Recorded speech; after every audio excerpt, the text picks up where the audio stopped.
হাসিনা সরকারের পতন নিয়ে এবার বোমা ফাটালো ভারতীয় সংবাদ মাধ্যম নর্থ ইস্ট নিউজ ইন্ডিয়া। অভ্যুত্থানে শেখ হাসিনার পতনের 1 বছর পর আওয়ামী লীগ সরকারের শেষ দিনগুলোতে ভেতরের পরিস্থিতি নিয়ে নতুন এক দৃশ্যকল্প হাজির করেছে ভারতীয় সংবাদ মাধ্যমটি।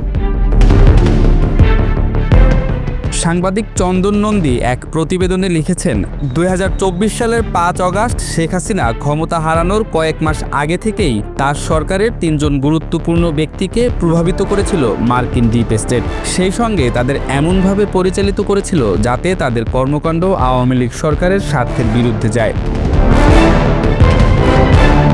সেই 3 জন হলেন শেখ হাসিনার বেসরকারি শিল্প ও বিনিয়োগ উপদেষ্টা সালমান এফ রহমান, আইনমন্ত্রী আনিসুল হক এবং তথ্য প্রতিমন্ত্রী মোহাম্মদ এ আরাফাত।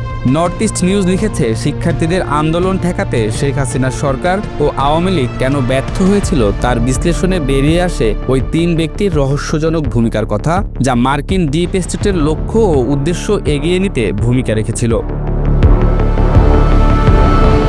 ভারতীয় পত্রিকাটি লিখেছে, আরাফাত তার পশ্চিমা যোগাযোগ কাজে লাগিয়ে বিদেশে পালিয়ে গেছেন বলেই অনেকের ধারণা। তবে তার অবস্থান সম্পর্কে তেমন কোনো তথ্য জানা যায় না।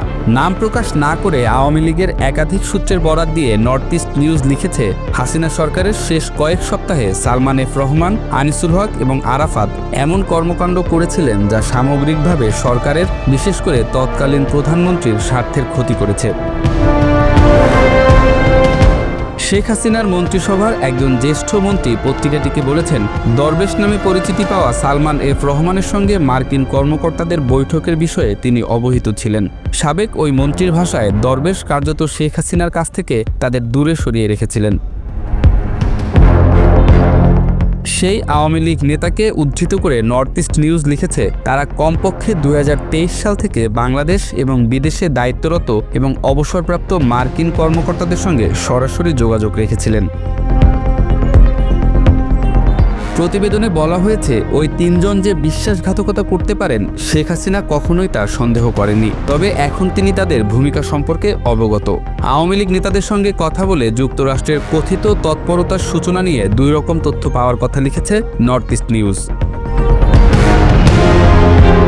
2022 সালের 2 জুন ভারতের একটি কেন্দ্রীয় গোয়েন্দা সংস্থার দেয়া একটি প্রতিবেদনের বরাত দিয়ে নর্থ ইস্ট নিউজ লিখেছে, ওই প্রতিবেদনে বলা হয়, মার্কিন রাষ্ট্রদূত পিটার হাস, যিনি বাংলাদেশকে বারবার গণতন্ত্র পুনঃপ্রতিষ্ঠার প্রয়োজনীয়তার কথা মনে করিয়ে দিচ্ছেন, তিনিও শেখ হাসিনার সরকার উৎখাতের বিস্তৃত পরিকল্পনার অংশ। প্রতিবেদনে উল্লেখ করা হয়, দরবেশ আওয়ামী লীগের শীর্ষস্থানে উঠে এসে কার্যত উপ-প্রধানমন্ত্রীর ভূমিকায় অবতীর্ণ হয়েছিলেন। শেখ হাসিনার প্রতি তিনি কড়া নজর রাখছিলেন, লক্ষ্য রাখছিলেন তিনি কার সঙ্গে কথা বলছেন বা কার সঙ্গে সাক্ষাৎ করছেন।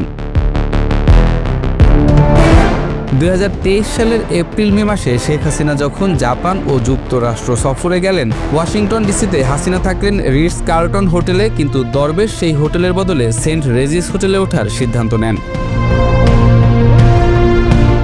ওই আওয়ামী লীগ নেতা নর্থ ইস্ট নিউজকে বলেছেন, সেন্ট রেজিস হোটেল থেকে রিটস কার্লটন হোটেলের দূরত্বে গাড়িতে করে 20-30 মিনিট।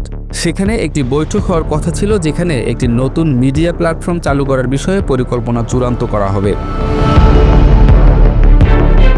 আওয়ামী লীগের নেতা আরও দাবি করেন, দরবেশের সঙ্গে আরাফাতেরও সেই বৈঠকে থাকার কথা। যখন আমি বৈঠকে প্রবেশ করতে যাচ্ছিলাম, আমি দেখলাম মার্শা বার্নিকাট, যিনি 2015 থেকে 2018 পর্যন্ত বাংলাদেশে মার্কিন রাষ্ট্রদূত ছিলেন, একটি কক্ষ থেকে বের হচ্ছেন, যেখানে দরবেশ অবস্থান করছিলেন। আমি যখন দরবেশকে বার্নিকাটের সঙ্গে বৈঠকের বিষয়ে প্রশ্ন করেছিলাম, তিনি এড়িয়ে গেলেন। প্রথমে তিনি বলেছিলেন এটা একটি আলাদা বৈঠক, পরে বললেন তিনি চাননি তার অতিথিকে অন্যদের সঙ্গে দেখা যায়। ওই আওয়ামী লীগ নেতার বরাত দিয়ে ভারতীয় পত্রিকাটি লিখেছে, সালমান এফ রহমানের সঙ্গে অন্তত 6 জন মার্কিনীর নিয়মিত যোগাযোগ ছিল।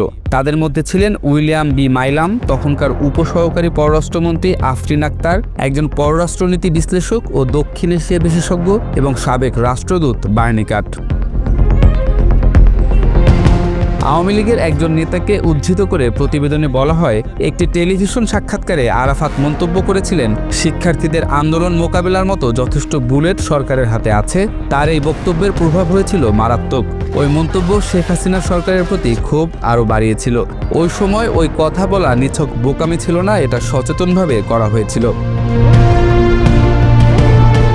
সেই নেতার ভাষ্য, আওয়ামী লীগও তখন এক ধরনের দ্বিধান্বিত অবস্থায় পৌঁছেছিল, যা হয়তো অদৃশ্য কোনো শক্তি দলটিকে নিয়ন্ত্রণ করছিল। ঢাকার প্রতিটি ওয়ার্ডে শোক মিছিল করার কথা ছিল আওয়ামী লীগের। এছাড়া 4 থেকে 5 লাখ কর্মী ও সমর্থককে রাজধানীর চিনমৈত্রী সম্মেলন কেন্দ্রে জড়ো করার পরিকল্পনা ছিল।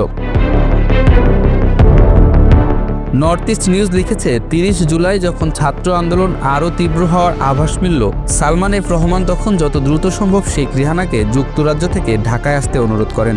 বড় ধরনের হতাহতের ঘটনা ঘটলে যে আওয়ামী লীগের ওই সমাবেশ বাতিল করতে হবে তা হাসিনাকে বোঝানোর দায়িত্ব দেওয়া হয়েছিল তার বোন রেহানাকে। আর আওয়ামী লীগের ওই কর্মসূচি বাতিলের ঘোষণা দেওয়ার দায়িত্ব পড়েছিল দলের দপ্তর সম্পাদক বিপ্লব বড়ুয়ার উপর। আওয়ামী লীগের ওই নেতাকে উদ্ধৃত করে ভারতীয় পত্রিকাটি লিখেছে, যখন দলের নেতারা সমাবেশ চালিয়ে যাওয়ার পক্ষে মত দিলেন, শেখ রেহানা রোষে ফেটে পড়লেন। উপস্থিত নেতাদের বললেন, যা বলা হচ্ছে তাই করো। ফলে ওই সমাবেশ বাতিল হয়ে যায়, যার ফলে ইসলামী ছাত্র শিবির, জামায়াত ইসলামী ও বিএনপির কর্মী ও সমর্থকদের বিরুদ্ধে আওয়ামী লীগের কোনো প্রতিক্রিয়া দেখানোর সুযোগও শেষ হয়ে যায়। শেখ হাসিনার সরকার পতনের পর 1 বছর পেরিয়েছে। কলকাতায় অবস্থানরত আওয়ামী লীগের নেতারা এখন দলের শীর্ষ নেতৃত্বের প্রতি ক্ষুব্ধ বলে নর্থ ইস্ট নিউজকে জানিয়েছেন সেই নেতা। পত্রিকাটি লিখেছে, আওয়ামী লীগ নেতারা এখন মনে করছেন শেখ হাসিনার বিচ্ছিন্নতার একটি গুরুত্বপূর্ণ কারণ ছিল 8 থেকে 10 জুলাইয়ের বিপর্যয়কর চীন সফর। নির্ধারিত তারিখের একদিন আগে তার দেশে ফেরার মধ্যে এই ইঙ্গিতই মিলেছিল যে তার চীন সফরের পরিকল্পনা সফল হয়নি।